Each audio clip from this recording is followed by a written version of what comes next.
Your favorite crab meat pizza has arrived, Mom. Enjoy to your heart's content. As my daughter-in-law places the plate before me, her kindness seems out of character. I can't help but question this abrupt shift. It strikes me that my eldest child and his wife might be orchestrating some scheme, using food as their tool. Their history of hostility and past attempts to deceive me weigh heavily on my mind. The lavishness of this pizza only adds to my skepticism. Their sudden display of kindness feels more like a calculated move than genuine warmth. Trusting them blindly would be naive. It's clear they're plotting something. I refuse to be underestimated. I possess the capability to defend myself and reverse any situation if necessary. My name is Mary, a housewife in her 60s. Since my husband's passing years ago, I've lived alone. Initially, when my eldest child and their spouse proposed I move in with them, I declined. They were newlyweds, and I wanted them to relish that special phase. Nevertheless, they insisted on residing nearby out of concern for my well-being, a gesture for which I was genuinely appreciative. Their frequent visits, despite my reassurances that they needn't feel obligated, were a testament to their caring nature. My eldest child would often express worry, prompting me to relent and indulge their concern. Similarly, my daughter-in-law sought opportunities to foster a bond with me even when my eldest was occupied. I took pride in my child's choice of partner, believing her to be a person of integrity. However, I was oblivious to their ulterior motives at the time, a realization that now vexes me. Reflecting on those moments, I am irked by my own gullibility.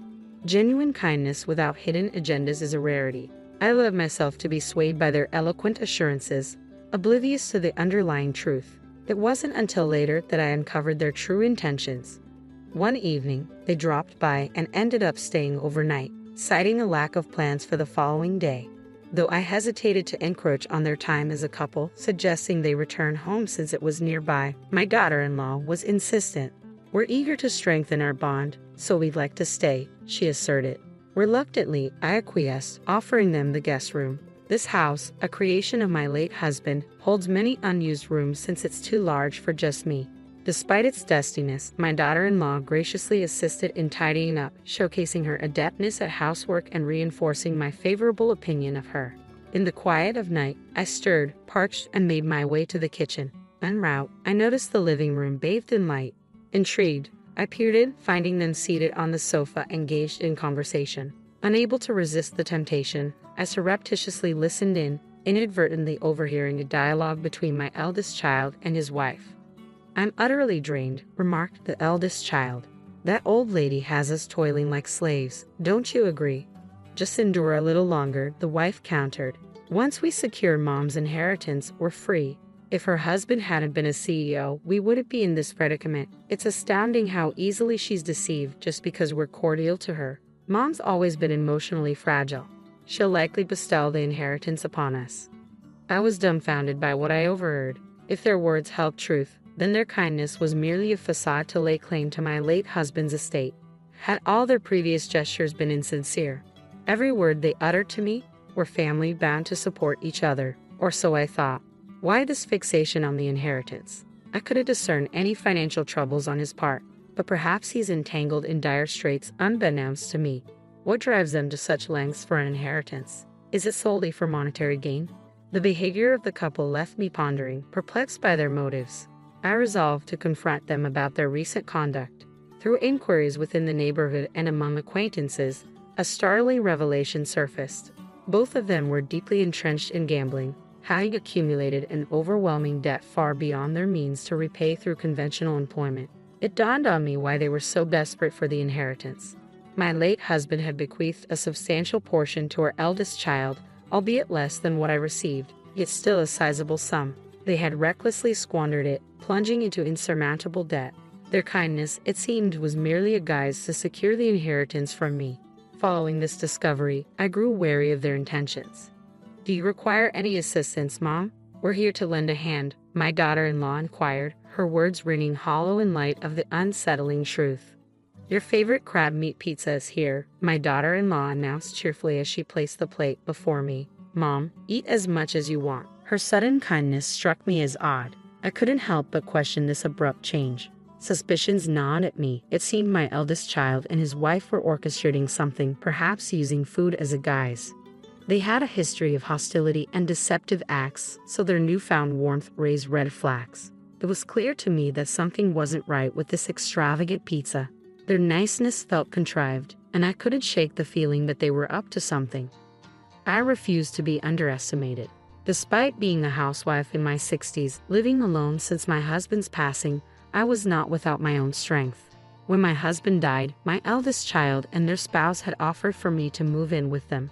However, I declined, wanting them to cherish their newlywed bliss. Yet they insisted on living nearby out of concern for me, a gesture I initially appreciated.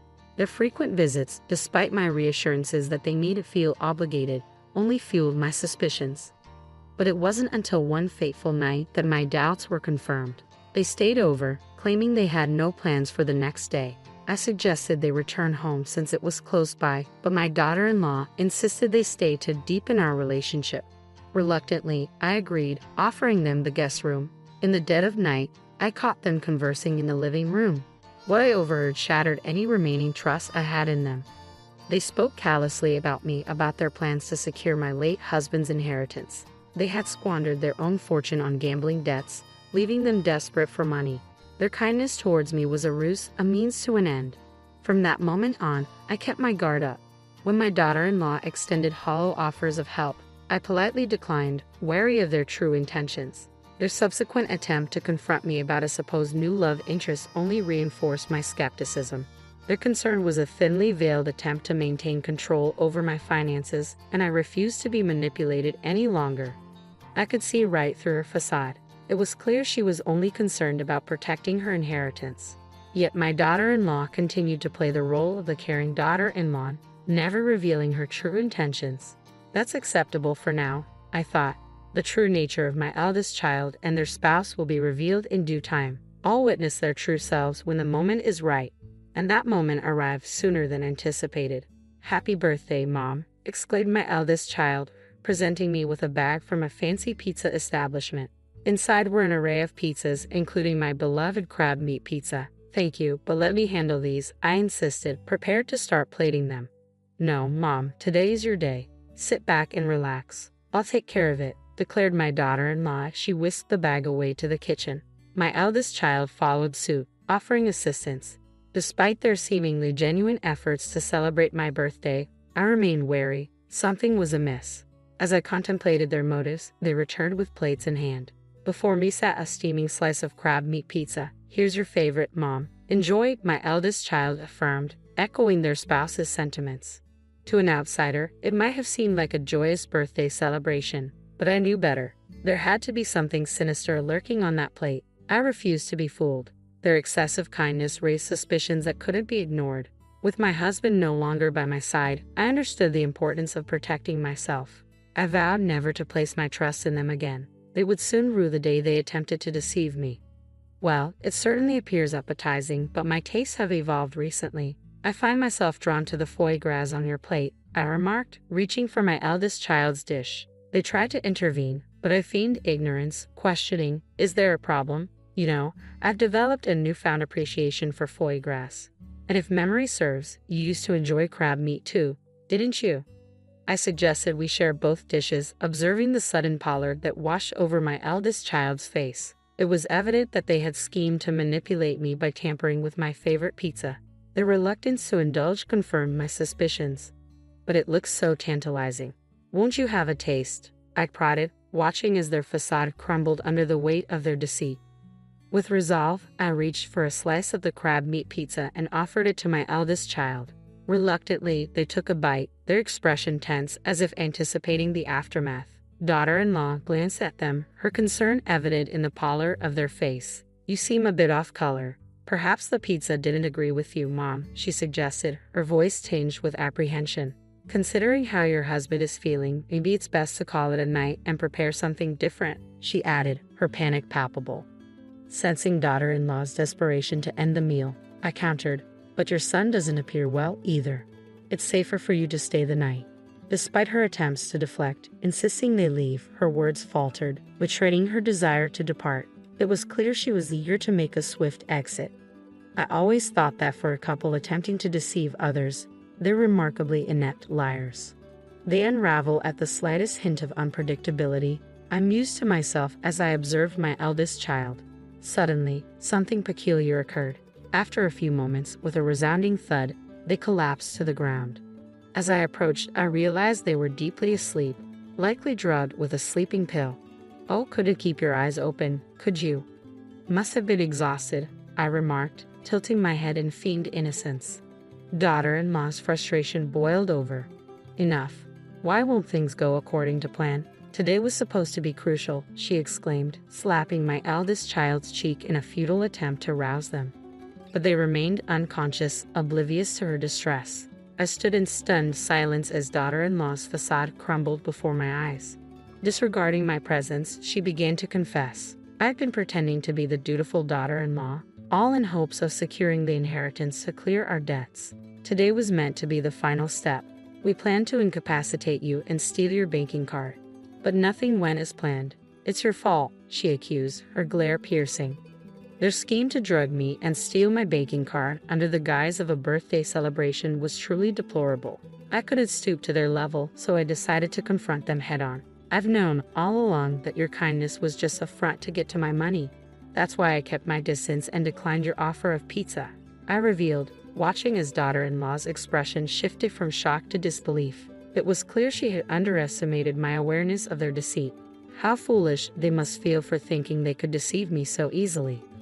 Sorry to burst your bubble, but I'm not as naive as you both seem to think, I continued, a hint of scorn in my voice. Your sudden displays of kindness always struck me as suspicious, and I even overheard your conversation about the inheritance when I stayed over, discussing your plans in the target's own home. That's just plain foolish. Don't label us as fools. We've been doing our best, daughter-in-law retorted defensively. If this is your best effort, then it's no wonder you're drowning in debt, I countered sharply, watching as daughter-in-law's expression shifted with discomfort at the mention of the word debt. And you know about the debt too. How much do you know? It was evident that daughter-in-law hadn't anticipated my knowledge of their financial woes. Her anxiety was palpable at the mention of their debt. I did some digging and discovered the extent of your gambling debts. It was quite a shock to find out. You've managed to accumulate quite a substantial debt, I stated matter-of-factly, noting the growing pallor of daughter-in-law's face. She must have realized there was no escaping the truth. Mom, I'm truly sorry. Please forgive us. We're struggling to make ends meet. Can you lend us some money? We'll repay you, daughter-in-law pleaded earnestly, her once confident demeanor now replaced with desperation. Even in her distress, she continued to seek financial assistance. It was disheartening to realize that, to her, I was merely seen as a convenient source of support. I'm sorry, but I won't be giving you a single cent. I can't trust individuals like you to fulfill your promises, I responded firmly, refusing to yield to her pleas. You need to take responsibility for your actions. Daughter-in-law's demeanor shifted to one of resignation at my words. Though visibly disheartened, she seemed to comprehend my unwavering stance and refrained from asking for money again. Following that confrontation, my interactions with my eldest son and daughter-in-law gradually waned. They ceased visiting, barely maintaining any communication. Surprisingly, when those days arrived, I didn't experience loneliness as I had expected. Instead, I felt a sense of liberation, free from the shackles of deceit. Eventually, my eldest child and daughter-in-law relocated. According to neighbors, they were escorted away by dubious individuals, likely unable to settle their debts and forced to flee to a distant state. Perhaps they now endure harrowing circumstances, plagued by the consequences of their actions. Yet such matters are no longer my concern. We are estranged, our ties severed. I bid farewell to this tumultuous chapter, confiding in my late husband's photograph. His expression seemed to exude a sense of relief, as if acknowledging the closure of a fraught period. My sole family now resides in the memory of my late husband, the one who steadfastly stood by me. Though life is fleeting, I am determined to embrace it with strength, cherishing the cherished moments shared with my husband. My name is Mary, a 35-year-old employee. I was born with a weak constitution, often catching colds and missing school. Perhaps due to this, I didn't have many close friends. Even in middle school, my frailty didn't change. Classmates who didn't like this often approached me, saying, "Hey, you're supposedly sick and missing school, but in reality, you just want to play hooky, right? It must be nice having it so easy." We can't take off because our parents are strict. Honestly, I was envious. Being spoken ill of like that was a usual occurrence. I often came back home feeling hurt and wounded by the heartless words of my classmates. I felt as if there was an invisible wall between me and my classmates, making my middle school days particularly difficult. As an adult, I couldn't easily miss work for a minor fever, so I always put work first, even if it meant pushing myself. Especially as a new employee, my training supervisor was extremely stern. He constantly said things like, "Illness comes from the mind, show some spirit." So keeping up with it was quite a struggle. As my days were consumed by work, I noticed my peers getting married and becoming happy. It made me realize that I was reaching that age too. However, I never felt a rush to get married. I believed I would never find a kind person who would want to marry someone with my health issues. But life is unpredictable, and unexpectedly, a man who invited me out for a meal appeared out of the blue. This person is my husband, Thomas. "Hey, looks like you're finishing up for the day, right? If it's all right with you, would you like to grab dinner together?" Thomas was an elite, a graduate of a prestigious university, and was considered a future head of the department. He was not only competent at work but also cooperative and trusted by everyone around him. He had a personality completely opposite to my introverted one. I was surprised when he suddenly invited me to dinner. At first, I didn't even realize he was talking to me and thought he must have mistaken me for someone else. However, it seemed he was indeed inviting me, which even left me blurting out, "Ha!" Thomas was quite popular with the female employees because of his personality and good looks. It was a mystery to me why he was still single. Yes, I'm almost done with my work, so that would be fine. In the end, I couldn't refuse his invitation, so I went along for dinner. But this meal became the catalyst for the two of us to grow close quickly. He was very friendly, and the conversation flowed naturally. It was the first time in a long time I had been able to laugh and talk with someone other than family. Although I had to head home because of work the next day, I found myself wishing I could spend more time with him. We started spending more time together after that meal, and 3 months later, we began dating. Considering our ages, we decided to marry. A year after we started dating, we found a small apartment near the train station and moved in together. I never imagined I'd get married and truly believed I was about to start a happy life. I never expected this marriage to be the beginning of a nightmare. Shortly after getting married, he gradually began to reveal his true nature. After our marriage, I switched jobs and started working at a different company. It was a company with many female employees. During the interview, when I mentioned my health issues, they reassured me that with so many women working there, I shouldn't worry. Today, I was able to take a day off due to their understanding. "Hey, why are you sleeping? The head of the household is back. Shouldn't you welcome me home? You're so dumb." As soon as I got home, he came into the room with a sulky face, seemingly displeased that I hadn't greeted him. "I'm sorry. I was feeling unwell today and took the day off from work. I'm about to make dinner. Why don't you go take a bath first?" Upon hearing these words, Thomas, who was already in a bad mood, said, "Ha! You're just starting to make dinner now? When a husband comes home, it's obvious that dinner should be ready. Are you lying about being sick just because you want to skip household chores? You're such an incorrigible woman." His words reminded me of what my classmates used to say to me back in my school days. They would often say I was skipping class under the guise of being sick. Their words would always hurt my heart, but even when I was feeling sick, Thomas never helped with the chores. Instead, he treated me like a housemaid. Then one day, a certain incident happened. I felt particularly bad that day, with a fever exceeding 104 degrees and dizzy to the point where I couldn't even stand up. Ideally, Thomas should have taken me to the hospital, but instead, he grabbed his carry-on bag and walked straight out the front door without a glance at me. "Wait a minute, you're leaving me in this condition?" Shocked by his indifference, I couldn't help but shout, "It can't be helped. It was planned from before. Take care of the rest." With that, he really left the house. About 30 minutes after he left, my condition worsened. I called an ambulance myself and was taken to the hospital. My parents and my brother came rushing to the hospital as soon as they heard the news. While receiving an IV, I explained everything that had happened so far. As I spoke, both my parents' and brother's faces turned red. Leaving his sick wife behind to go on a trip, this behavior was unacceptable not only to my parents but also to me. That's why I decided to carry out a certain plan with my parents and brother. I did text him that I was hospitalized, and soon after, I got a message from Thomas. I'm about to head home, so I called the house, but no answer. Are you still in the hospital? Come home and cook my dinner. Seeing this message, my brother decided to call Thomas.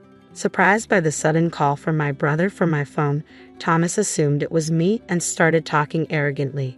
However, when he realized it was my brother, he immediately changed his tone and started apologizing. But it was too late. With a low, angry voice, my brother said to him, "Sorry to inform you, but Mary won't be coming back to that house. She passed away." What? Even Thomas couldn't hide his surprise at the shocking words that suddenly came out of my brother's mouth. However, he soon regained his composure and said with a nonchalant tone, "I see. Understood. Once things settle down, I'll take care of the necessary procedures. Thank you for everything till now," and with that, he hung up the phone. Wouldn't most people, upon hearing their wife had passed away while traveling, rush home in a panic? Yet he, far from showing concern, hasn't even asked about the funeral schedule. In other words, he couldn't care less about me. After that, I felt something snap within me. From then on, I decided to carry out a plan that my brother had devised while he was at work. I returned home.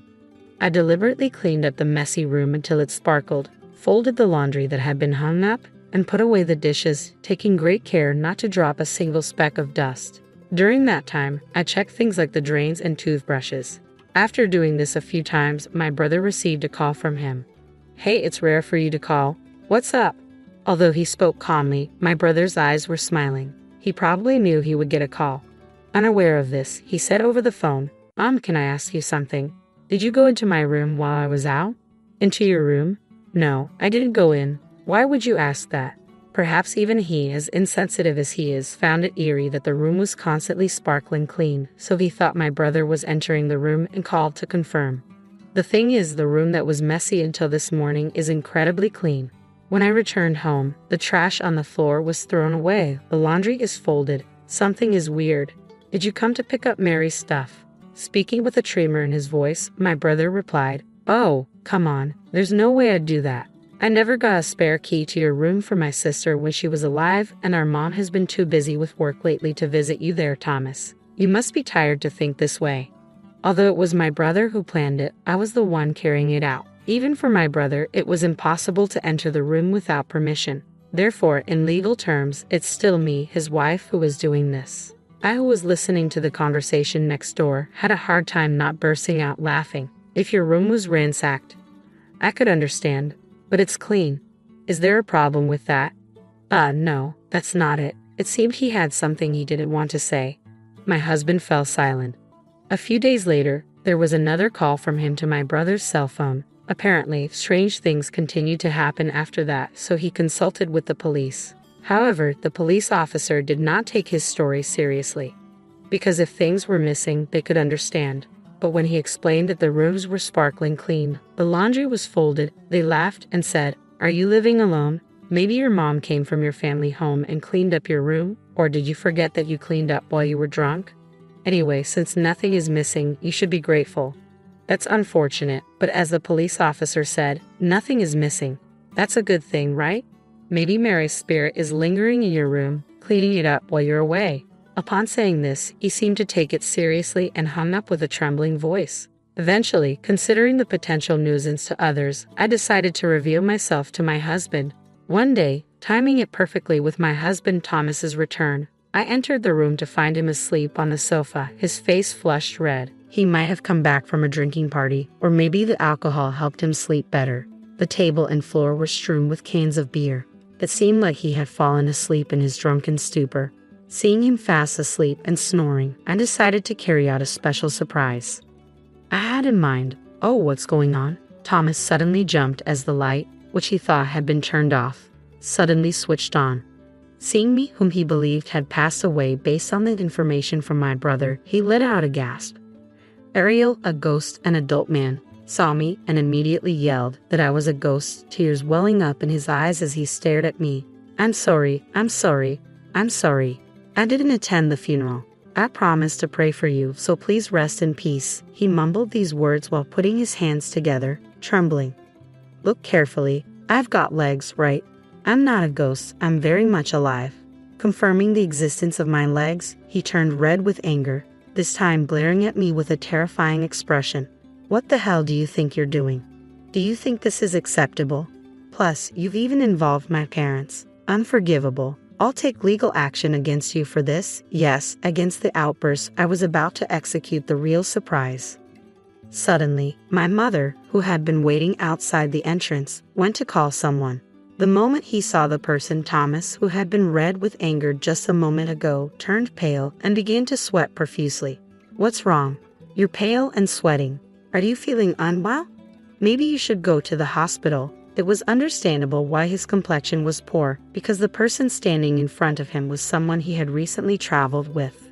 It was the woman with whom he had had an affair. In reality, my brother, suspecting Thomas's infidelity, had been talking to a friend who worked in the same company since I left the job. Thomas had been getting along well with a woman named Natalie who worked at the reception of the same company. It seemed as if they were just friendly colleagues, but multiple employees had witnessed the two of them getting cozy in the break room, and rumors circulated in the company that the two might be dating. Many employees knew that he was married to me, so they immediately realized that their relationship was something more than just friendship. His good friends were torn between reporting this to me and the boss. They were hesitant because they were worried about me, who had always been weak, and how I might fall sick from the shock. Hearing this, the woman bowed her head and bit her lip, unbearably embarrassed. Thomas, feeling embarrassed, called his mother to explain the situation. In response, his furious mother shouted at us with a ferocious tone. What is this? Being my son like this, I've always disliked you. Despite not graduating from a prestigious university, you are so arrogant. On top of that, you all tricked my son and hurt him, which is unforgivable. I'll make sure you divorce. There will be no alimony.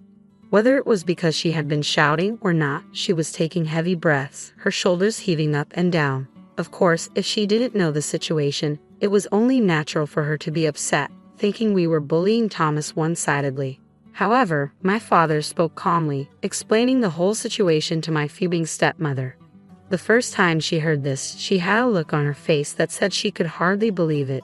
When he explained that her son had abandoned his wife, who was suffering from poor health, to go out with his mistress who was in the room, it seemed she finally noticed the presence of this mistress. Her previous bluster was gone, and she was simply shaken. The woman, feeling completely uncomfortable, bowed her head in apology to us. I am so sorry. I will fully pay you damages. Please forgive me. Unlike her flustered boyfriend and dazed mother-in-law, the woman bowed deeply and apologized. I had her write a promissory note on the spot. When I told her I would consult a lawyer at a later date, she responded in a frail voice, "Understood." I couldn't possibly forgive someone who had done this to me. I showed him the filled-out divorce papers and said, "I can't possibly forgive you for this. I'm going to consult a lawyer about everything that's happened." After that, I divorced him. Because he didn't come to my aid when I was ill, I ended up receiving a significant amount of money. With that money, I rented a small apartment and have been commuting to work from there. The office is still full of talks about the two of them, but I don't know if it's because he's thick-skinned or what, but he continues to work as if nothing has happened. Hearing about that doesn't make me feel anything. If anything, I think, so that's what kind of man he was. I decided to try and forget about this as soon as possible and threw myself into my work even more than before. Even with difficult tasks, I worked hard to understand them while asking my boss, and it seems that my efforts were recognized as I was chosen for a 1-year overseas assignment. I am already fluent in English, so I won't have any trouble living abroad. Just as I was getting excited about my overseas assignment, I suddenly started getting repeated calls from an unknown number. Since it was an unknown number, I initially thought it was a wrong number, but since it kept calling over and over again, I thought it might be someone I know, and I answered the call. "Huh? Who is this?" When I cautiously asked, it turned out to be Thomas. "It's been a while, Mary. Have you been well? I just wanted to hear your voice and ended up calling." Unbelievable. He called me casually after what happened. I wonder what he could think of me. The more I heard his voice, the angrier I became. "What do you want now? I have nothing to discuss with you. After this call, never contact me again." Then he started talking with a desperate voice. "Wait, just listen to me for a second. Actually, I married Natalie, but she doesn't do any housework at all. Since we got married, she doesn't clean at all, and all we eat are pre-made meals. On top of that, I've started to have to take care of my mother. Honestly, I'm in trouble. Although she looked beautiful and neat, in reality, she didn't do any housework. All the meals were grab-and-go food or ready-made meals, and she didn't clean, so the floor was covered in dust. On top of everything, he had to begin to take care of his mother, and in desperation, he turned to me for help. I couldn't help but let out a heavy sigh over the phone, and I felt more certain than ever that breaking up had been the right choice. I'm sorry, but I'm scheduled for an overseas assignment, and there's nothing I can do. Besides, she's the woman you chose. You can't blame anyone else. Take care of your own wife. Upon learning I couldn't assist due to my overseas posting, he pleaded, "Help me. Take me with you to your new overseas position. I can't stand this filthy woman anymore. Life was better with you. Give me another chance." But even if he asks for another chance, he wanted this outcome. No matter how much he struggles, he can't return to the previous state. He was still talking over the phone, but I left him hanging, said I had work, and ended the call. Then I blocked his number. He didn't like that. It seems that very day he showed up at my parents' house, demanding a remarriage and help, spouting nonsense. My father called the police, and he was taken to the station. The company found out about this, and he got fired. He also got divorced, and to pay alimony, he is helping out with the family business while taking care of his mother. Apparently, the family business is physically demanding and quite harsh, and he tries to run away from home many times. But each time he is brought back by relatives, and he seems to be having a hard time every day. As Mary, nearing her late 50s, reflects on her life, she finds herself at a turning point. With her 2 children, one on the brink of marriage and the other thriving in college, she senses her motherly duties waning. As a former nurse, she contemplates a return to caregiving, feeling the pull of her profession once more. However, life throws her a curveball when she receives distressing news. Her father-in-law, Bob, has suffered a stroke. Rushing to the hospital at her husband John's urgent call, Mary's thoughts swirl with concern. Bob, always a pillar of kindness and warmth, has been grappling with the loss of his wife, Alice, for the past 3 years. Despite Mary's efforts to uplift his spirits through family gatherings and outings, she's noticed a gradual decline in Bob's energy. Just as she begins to see glimmers of his old vitality returning, the news of his stroke hits her like a thunderbolt. Arriving at the hospital, she finds Bob's daughter and son-in-law engaged in conversation, a mix of emotions swirling within her. "Apologies for my tardiness. How's Bob holding up?" I gasped out, hurting to catch up with John's sister, Isabella. Her response was a sigh of irritation as she glanced my way. Clearly annoyed. "You're late. We're in a hurry. Can you handle this?" With that brisk dismissal, she hurried off, leaving me behind. Isabella's indifference towards Bob was palpable, a demeanor she carried even when Alice, Bob's late wife, was alive. Despite Bob and Alice's unwavering kindness, Isabella remained aloof, untouched by their warmth. Left alone in the waiting area, I paced nervously, my thoughts consumed by Bob's condition. Meanwhile, John rushed in, his concern evident in the beads of sweat on his forehead and his soaked dress shirt. "Mary, how's Dad?" he asked anxiously. I shook my head, indicating I had no updates yet. John's reaction was visceral. He dropped the bags he was carrying, his complexion draining of color. "No, that's not what I meant," I reassured him quickly. "He's still in surgery. We're waiting for news." Relief washed over John, evident in the way he retrieved his fallen bags and slumped into a nearby chair. "Should we brace ourselves?" I hurried over to John, who teetered on the edge of tears, and placed a comforting hand on his back. "It'll be all right," I murmured, feeling utterly helpless with no words substantial enough to offer solace. Hours ticked by before the surgery's conclusion, and we were ushered into a small room by the doctor for an update. "The surgery went well, but there may be lasting effects," the doctor explained gently, indicating that Bob would require ongoing care. While our hearts hoped for Bob's swift recovery, the reality of caregiving loomed, a responsibility that would involve Isabella and her husband. John and I decided to reach out to Isabella to discuss the next steps. After a conversation, we agreed to convene at Bob's home, a gathering necessitated by the circumstances while Bob remained hospitalized. "I won't be his caregiver," Isabella declared bluntly, sending shockwaves through John and me. "But what are we supposed to do then?" I countered, baffled by her indifference. Isabella, nonchalant, continued toying with her meticulously manicured nails, a stark contrast to the gravity of the conversation. Her husband, Tom, simply nodded along. "What about a nursing home?" I suggested, met with Isabella's vehement refusal. "I'm not wasting money on that. This is what happens whenever I get involved," she snapped, shooting me a venomous glare. "It's like my opinion doesn't matter, so I keep quiet. If he can't go to a facility and neither of you will care for him, what's the plan?" John pressed, frustration seeping into his voice.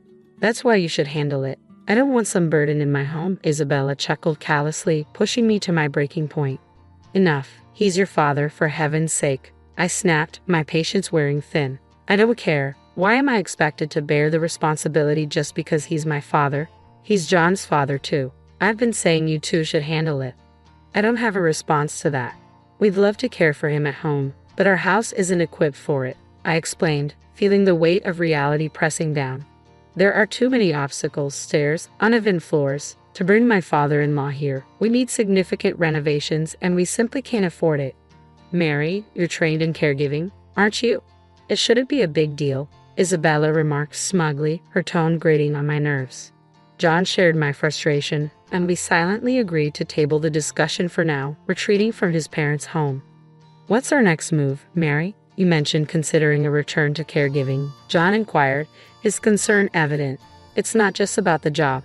We have to make this place safe for Dad, and that's a financial challenge," I replied, trying to reassure him. "You're right," John conceded, acknowledging the daunting road ahead. "I estimate it could cost around $100,000. That's just a ballpark figure, but considering the modifications needed for the entire first floor to accommodate him, that's roughly what we're looking at," I mused aloud, grappling with the daunting financial reality. With our eldest still in college, we simply don't have that kind of money. We're still paying off the mortgage, and the thought of taking on another loan for renovations is overwhelming. It's a difficult decision, but should we consider a facility for him? The question is, would he even be able to get in? The waitlists are long, and the expenses significant, and I doubt Isabella and her family would offer any assistance. It feels like we're stuck with no viable solution. Deciding to at least listen to my father-in-law's perspective, I made my way alone to the hospital where he was admitted. Stepping into his room, I was greeted by a sight that lifted my spirits. My father-in-law, visibly improved, greeted me with a warm smile. "Please don't apologize," my father-in-law would often murmur upon my visits. "There's no trouble at all. And look, I've brought you one of your favorite books today." "Why apologize? You're bringing me joy," I'd respond, trying to uplift his spirits. The doctor had informed us of his stroke, leaving him unable to move the right half of his body independently. To read, he'd prop the book on the table, using a weight to keep the pages steady. "Ah, thank you," my father-in-law replied gratefully, accepting the book I'd brought. I gently placed the book by his pillow. "Dad, I came today because I wanted to talk about what lies ahead," I began, meeting his warm smile with a heavy heart. "Oh, I understand. I'll be fine, even in a nursing home. I've prepared for it, so please don't worry," he reassured me, though I sensed a flicker of loneliness in his eyes. "Well, Dad, if you're open to it, why not come stay with us? I have experience in elderly care, and as a stay-at-home mom, I have the time. John will be there too. Let's live together," I blurted out, sensing his solitude. His surprise was evident, perhaps realizing deep down that returning to his own home, where Isabella and her husband resided, might not be feasible.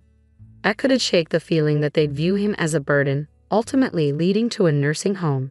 The thought weighed heavily on me, overshadowing my initial intention to listen to my father-in-law's wishes. There was a twinge of guilt toward my husband John, but I knew he'd understand. Now, we needed to arrange for his care upon discharge. Money was a concern, so I decided to seek Isabella's input. With these thoughts swirling in my mind, I made my way home. When John returned from work, I recounted the events at the hospital. He appeared troubled but nodded, almost as if he had anticipated this turn of events. Without delay, John dialed Isabella's number. "We're reaching out for assistance because we'll be the ones caring for Dad," John explained, his voice tinged with frustration as their conversation escalated. With a resigned sigh, he ended the call and briefed me on their exchange. "Isabella refused to contribute any funds. It seems there's little we can do about it," he disclosed, his concern evident as he contemplated the financial implications for his father-in-law. From then on, our home buzzed with activity. We deliberated over renovations, essential care supplies, and received guidance on home care options. When I informed my father-in-law that he'd be moving in with us upon discharge, his expression was a mix of gratitude and regret. "Mary, could you fetch the checkbook from over there?" he requested, gesturing toward a cloth bag on the shelf. Curious as to why he'd need it, I obliged, retrieving the checkbook during one of our visits. Observing my father-in-law, I watched as he opened the bank book and presented it to me. "I have some savings here. Could you and John make use of it?" The figure written in the checkbook was staggering, surpassing any amount I'd ever seen. Stunned, I must have appeared frozen, prompting my father-in-law to chuckle. "You and John will be looking after me now, won't you? I heard about the new car and the renovations to make the house accessible. Would $10 million cover it? $10 million. The zeros overwhelmed me, leaving me speechless. I couldn't fathom why my father-in-law had amassed such a fortune, but it seemed that after my mother-in-law's passing, he had turned to investments he had been studying, and they had proven lucrative. His savings had grown exponentially, fueled by his restrained spending habits. Yet even if he intended to renovate the house or purchase a car, the sum seemed excessive. Reluctantly, I returned the bank book, shaking my head. "I can accept this much. Please keep it for yourself." He pushed the book back toward me, insisting, "I can't possibly use all of this. I'd rather return it to you and your family, who are willing to care for me."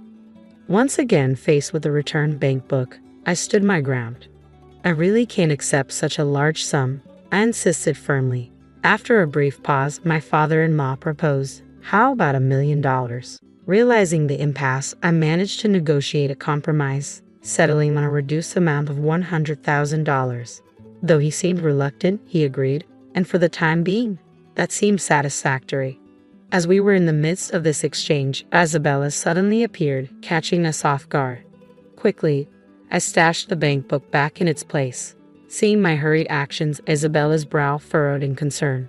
"What's going on?" she inquired, her voice tinged with worry. I breathed a sigh of relief, grateful she hadn't overheard our previous conversation. Isabella had come to deliver some clothes for our father. After a brief exchange, we left the hospital room together. However, on our way home, Isabella suggested stopping by a coffee shop for a discussion. Given her history of bringing up unpleasant topics, I braced myself for what was to come. Reluctantly, I acquiesced, unaware of the twist awaiting us. "I'll take care of Dad," Isabella declared out of the blue, stunning me. Her sudden proposition caught me off guard, especially since we were already knee-deep in preparations to accommodate my father-in-law, including ongoing renovations to our home. I couldn't fathom why she would make such a proposal at this stage. "So you won't need to visit the hospital anymore," she added. "Visiting isn't solely the responsibility of the caregiver. There's no rule dictating that only the caretaker should visit." Why would she say that? I pondered, feeling perplexed by Isabella's unexpected offer. Despite my reservations, I suggested we postpone discussing it further and made my exit from the cafe. Back at home, I shared the encounter with John, who mulled over it before a realization dawned on him. "She must have caught wind of the savings," he concluded. "It seems that's the case," he added. "Otherwise, she wouldn't have volunteered for the caretaking role, especially given her previous reluctance." I harbored a vague suspicion that Isabella had somehow discovered the extent of my father-in-law's savings and was angling to secure a share of it for herself. Perhaps she would concoct a reason to start dipping into the funds. "But what do we do about it?" I queried, feeling a sense of unease. "I've got an idea. Let's give her a chance," John suggested with a mischievous grin, hinting at a plan brewing in his mind. Uneasy about his scheme, I opted to stay silent and play along with Isabella's request for the time being. I assured my father-in-law that financial concerns were no longer an issue and that Isabella would be providing care. His response was vague, his expression neither confirming nor denying his comprehension. With that, the conversation concluded. Following his discharge from the hospital, my father-in-law returned to the family home in Nebraska, where Isabella resided. During a visit to the house, I couldn't discern any signs of renovation or adequate caregiving supplies. I questioned whether genuine caregiving could take place under such circumstances. However, it was Isabella's decision, and I felt it wasn't my place to intervene, so I remained silent. 2 months later, I received a frantic call from Isabella. "Mary, I can't do this anymore. Please come over right now," she pleaded urgently. Concerned, I wasted no time and rushed to the house in Nebraska. Upon my arrival, I was greeted by a disarrayed house and a foul odor lingering in the air. Puzzled by the scene before me, Isabella emerged, looking more worn out than ever. Dark circles shadowed her eyes, and her movements were unsteady. "Are you all right?" I asked, rushing to her side, alarmed by her condition. Isabella grasped my hand tightly and muttered, "Get rid of that." Confused at first, I managed to calm her down and coax an explanation out of her. It appeared that she had underestimated the demands of caregiving. From assisting with mobility and meals to managing incontinence, including dealing with diapers, the responsibilities had overwhelmed her. She felt incapable of managing anything, not even attending to her own needs. I reassured her that I couldn't make any immediate decisions but promised to reach out as soon as possible. With a heavy heart, I carried this burden home with me.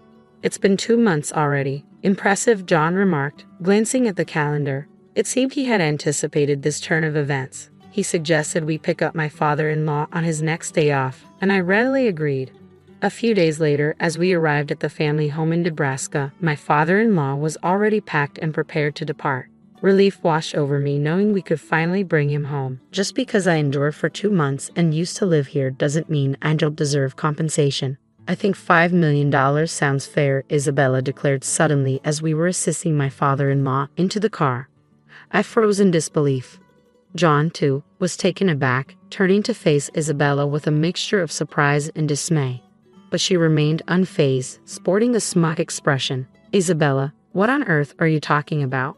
This isn't the time or place to discuss money, especially not in front of Dad. Remember, he raised us," John reasoned, attempting to appeal to her sense of decency, but his words seemed to fall on deaf ears. "I'm his daughter. It's only fair that I get compensated," Isabella retorted defiantly, her audacity catching me off guard. How could she be so brazen? Appalled by Isabella's attitude, I couldn't hold back. "Isabella, discussing money in this manner is completely inappropriate. Besides, you've already received funds," I interjected, my father-in-law echoing my sentiment with a disbelieving expression. "That's all gone now. Just $5 million. What's the harm in that? If you're just going to squander it away, you might as well put it to good use, sis." Isabella's callous words towards her own father left me speechless. Even my typically composed husband John was visibly enraged, his face flushing red with anger as he glared at his sister. "John, it's all right. She's stating the truth." Bob, my father-in-law, attempted to calm his incensed son. Then, turning to Isabella with a stern demeanor, he delivered his verdict. "Isabella, you are no longer welcome in this house. Leave immediately." His tone was cold and final. Stunned by his words, Isabella stood frozen in shock. What? What are you saying?" "I'm your daughter, Dad," Isabella exclaimed in disbelief. "I have only one child, my son, and this woman beside me, Mary, is my daughter-in-law. I no longer recognize you. Leave with your foolish husband." Bob, my father-in-law, responded with a sternness that startled me. I had only known him to be gentle and soft-spoken, but now his eyes were steely, commanding no opposition. Even Isabella seemed subdued by his authority. "Shall we depart then? We're relying on you moving forward," Bob continued, his demeanor shifting back to its usual warmth as he addressed me. With no other recourse, John and I complied with his directive. As we drove away, leaving Isabella behind in stunned silence, it felt surreal. Later, we learned that Bob had arranged with his lawyer to draft a last will and testament, ensuring that the inheritance would solely benefit John and guaranteeing that Isabella would not receive any portion of it. With Isabella gone, the house stood vacant and John and I expressed our desire to reside there. Bob gladly agreed. Isabella and her husband relocated to an apartment, but it became evident they had been tapping into Bob's finances even when he was in good health. Their extravagant spending habits landed them in debt, and now they struggle to settle it. Each day, I can't shake the feeling that this downfall was bound to happen for someone like Isabella, who lacks respect and gratitude towards her parent, regardless of biological ties. While tending to Bob's needs presents its challenges, my background in caregiving allows me to handle it without feeling burdened, and I